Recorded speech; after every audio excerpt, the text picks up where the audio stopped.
Good morning students. Class 7 subject Hindi और chapter number 18 और chapter का नाम है संघर्ष के कारण मैं तुनुज मिजाज हो गया धनराज। एक खिलाड़ी है जिसके बारे में इसमें पाठ में बताया गया है कि धनराज जो पिल्ले थे वो व्यक्तित्व के रेखांकित हुए। विनीत पांडे ने लिखा है इनके बारे में, विनीता पांडे ने, और इनके बारे में बताया कि वह आपको कभी हंसते, कभी रूंझते और कभी विस्मय से भर देते थे और ऐसे कभी गुस्सा हो जाते। मतलब उनका इस तरह का नेचर था और अपने उनके जो व्यक्तित्व में कई रंग हैं उनके और कई भाव हैं जो उसने ठेठ ज़मीन से उठ कर के, यानी उन्होंने ज़मीन से उठ कर के आसमान को, सितारे को बनने की जो यात्रा का समय है जो उन्होंने तय किया है और वो इस तरह से उन्होंने खिलाड़ी बन कर के इस समय को तय किया। और इनके बारे में बताया है धनराज के कि हॉकी के ये सुप्रसिद्ध धनराज पिल्ले जब वे 35 वर्ष के हो गए तो उनका एक साक्षात्कार विनीता पांडे ने लिया था और इस साक्षात्कार का समापित अंश यहाँ दिया जा रहा है। विनीता कहती हैं कि खिड़की, पुणे की तंग गलियों से लेकर मुंबई के हीरा नंदानी पवई कॉम्प्लेक्स पर तक आपका सफ़र बहुत लंबा और कष्टमय साध्य है और उस सफ़र के बारे में कुछ बताएं, विनीता कहती हैं। और धनराज कहते हैं कि बचपन मुश्किलों से भरा रहा, हम बहुत गरीब थे और मेरे दोनों बड़े भाई हॉकी खेलते थे और उन्हीं के चलते मुझे भी उसका शौक़ हुआ, पर हॉकी स्टिक खरीदने तक की हैसियत नहीं थी मेरी, इसलिए अपने साथियों की स्टिक उधार कर मांग करके काम चलाता था और वह मुझे कभी मिलती तो जब से वे खेल चुके होते थे और उसके बाद, यानी जो उनके जो दोस्त थे जब वो खेल चुकते थे, यानी खेल करके उसके बाद में वो उनसे ले लिया करते थे और उसके बाद वो जब वे खेल चुकते थे जब उसके बाद वो खेलते थे और इसके लिए वे बहुत धीरज के साथ अपनी बारी का इंतज़ार करना पड़ता था और मुझे अपनी पहली स्टिक तब मिली जब मेरे बड़े भाई को भारतीय कैंप के लिए चुन लिया गया और उसने मुझे अपनी पुरानी स्टिक्स दे दी और वह नई तो नहीं थी लेकिन मेरे लिए बहुत कीमती थी क्योंकि वह मेरी अपनी थी और मेरे अपनी जूनियर राष्ट्रीय हॉकी सन 1985 में मणिपुर में खेली। तब मैं सिर्फ 16 साल का था और देखने में दुबला पतला और छोटे बच्चे के समान आगे जैसा चेहरा और अपनी दुबली कद काठी के बावजूद मेरा ऐसा दबदबा था कि कोई मुझसे भिड़ने की कोशिश नहीं करता था और मैं बहुत जुझारू था और मैदान में भी कोई मैदान के से बाहर भी।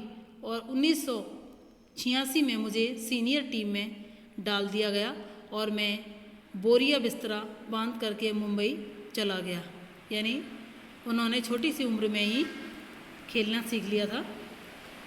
और उस साल मैंने और मेरे बड़े भाई रमेश ने मुंबई लोगों में बेहतरीन खेल खेला और हमने खूब धूमधाम मचाई और इसी के चलते मेरे अंदर एक उम्मीद जागी कि मुझे ओलंपिक 1988 के लिए नेशनल कैंप में बुलावा ज़रूर आएगा, पर नहीं आया। मेरा नाम 57 खिलाड़ियों की लिस्ट में भी नहीं था। बड़ी मायूसी हुई, मगर एक साल बाद भी ऑल विन इंडिया कप के कैंप के लिए मुझे चुन लिया गया और तब से लेकर आज तक मैंने पीछे मुड़कर नहीं देखा। विनीता कहती हैं कि आपका विद्यार्थी जीवन कैसा रहा और अपने स्कूल के दिनों से आपकी किस प्रकार की यादें जुड़ी हैं। धनराज ने बताया कि मैं पढ़ने में एकदम फिसड्डी था और किसी तरह 10वीं तक पहुंचा, मगर उसके आगे तो मामला बहुत ही कठिन था। एक बात कहूं, अगर मैं हॉकी खिलाड़ी ना होता तो शायद एक चपरासी की नौकरी भी मुझे ना मिलती। और आज मैं बैचलर ऑफ साइंस या आर्ट्स भले ही ना होऊं, पर गर्व से कह सकता हूं कि मैं बैचलर ऑफ हॉकी हूं। और हंसते हुए, और मेरी शादी के लिए आप मुझे मास्टर ऑफ हॉकी कह सकते हैं। विनीता, आप इतने तुनक मिजाज क्यों हैं? कभी कभी आप आक्रामक भी हो जाते हैं, यानी आप गुस्से में हो जाते हो। धनराज कहते हैं कि इस बात का संबंध मेरे बचपन से जुड़ा हुआ है और मैं हमेशा से ही अपने आप को बहुत असुरक्षित महसूस करता रहा। और मैंने अपनी माँ को आगे देखा है कि उन्हें हमारे पालन पोषण में कितना संघर्ष करना पड़ा है। और मेरी तुनक मिजाजी के पीछे कई वजह हैं, लेकिन मैं बिना लाग लपेट वाला आदमी हूँ। मन में जो आता है सीधे सीधे कह डालता हूँ और बात को कई बार पछताना भी पड़ता है कि मुझसे अपना गुस्सा रोका नहीं जाता। दूसरे लोगों को भी मुझे उकसाने में मज़ा आता है और मुझे ज़िंदगी में हर छोटी बड़ी चीज़ के लिए जूझना पड़ा, जिससे मैं चिड़चिड़ा हो गया हूँ। और साथ ही साथ मैं बहुत भावुक इंसान भी हूँ। मैं कभी किसी को तकलीफ़ में नहीं देख सकता और मैं अपने दोस्तों और अपने परिवार को बहुत कद्र करता हूँ और मुझे अपनी गलतियों के लिए माफ़ी मांगने में कोई शर्म महसूस नहीं होती है। विनीता पूछती हैं कि आपके परिवार की आपके लिए क्या अहमियत है? तो धनराज ने कहा कि सबसे अधिक प्रेरणा मुझे अपनी माँ से मिली है और उन्होंने हम सब भाई बहनों में अच्छे संस्कार डालने की कोशिश की और मैं उनके सबसे नज़दीक हूँ। और मैं चाहूँ भारत में रहूँ या विदेश में, रोज़ रात में सोने से पहले माँ से ज़रूर बात करता हूँ। और मेरी माँ ने मुझे अपनी प्रसिद्ध को विनम्रता के साथ संभालने की सीख दी है। और मेरी सबसे बड़ी भाभी कविता भी मेरे लिए माँ की तरह है और वह भी मेरे लिए प्रेरणा स्रोत रही है। विनीता पूछती हैं कि आपने सबसे पहले कृत्रिम घास एस्ट्रोटर्फ पर हॉकी कब खेली?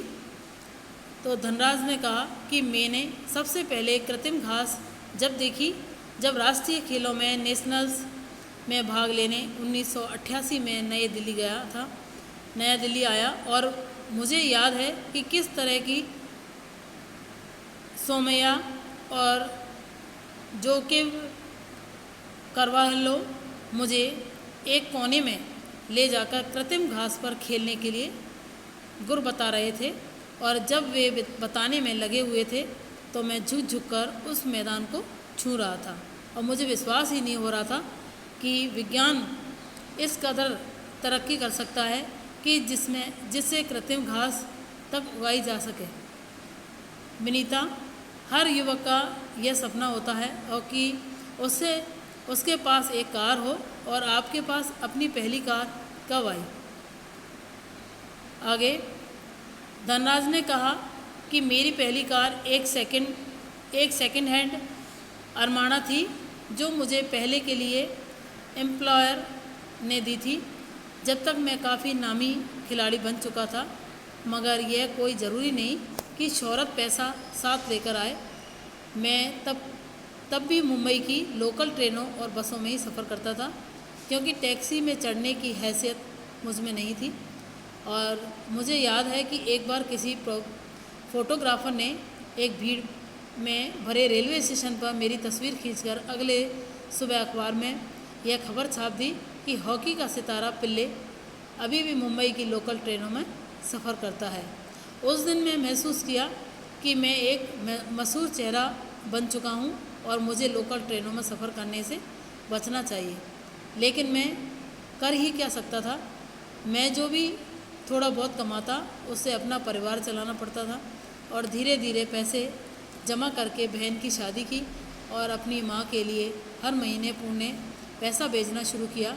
और आज मेरे पास एक फोर्ड आइकॉन है और जिसे मैंने सन 2000 में ख़रीदा था, मगर वह किसी कॉरपोरेट हाउस का दिया हुआ तोहफा नहीं बल्कि मेरी मेहनत की गाड़ी कमाई से खरीदी हुई कार है। और विनीता, पूछती हैं कि सफलता का आपके लिए क्या महत्व है और हॉकी को आपने इतना कुछ दिया और इसके बदले में आपको क्या मिला। तो धनराज ने कहा कि कुछ रुपए इनाम में मिले थे, मगर आज खिलाड़ियों को जितना मिलता है उसके मुकाबले में पहले कुछ नहीं मिलता था और मेरी पहली जिम्मेदारी थी कि परिवार में आर्थिक तंगी को दूर करना और उन सबको एक बेहतर ज़िंदगी देना। उसके लिए अपना परिवार ही सबसे ज़्यादा मान्य रखता था और विदेश में जाकर खेलने से जो कमाई हुई उससे मैंने 1994 में पुणे के भाऊ पाटिल रोड पर 2 बेडरूम का एक छोटा सा फ्लैट खरीदा। घर छोटा ज़रूर है पर हम सब के लिए काफ़ी है।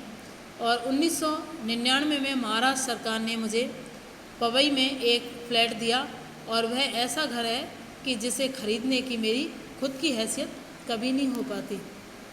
आगे विनीता ने कहा कि सेलिब्रिटीज़ के साथ एक ही मंच पर बैठना कैसा लगता है। धनराज, बहुत अच्छा लगता है। जब हम राष्ट्रपति से मिले तब यह महसूस हुआ कि हम कितने खास हैं और हॉकी है जिसके चलते हर जगह प्रतिष्ठा मिली। Thank you.